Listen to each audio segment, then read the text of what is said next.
uthe akomelela yaphakama inhliziyo yakhe. uThixo wawaxutha amandla. Uthe xa imesibingelelweni uZiya esithi nam ndawuyenza le nto, wawaxutha uThixo amandla. Ewethu awakho permanent amandla.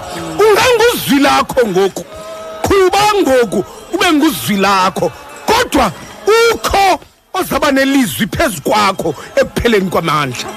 Yiyo loo nto athi omnye umbhali, xa ukhupha amazwi usemandleni, khupha amazwi angangexolo lebhanana ukuze ukwazi ukwaginya. Ungakhuphi itolofiya, ngoba mhla kuthiwe kuwe ginya amazwi owawakhuphile kuza kuba nzima. Uba unamandla, lumka mfondini, lumka ngoba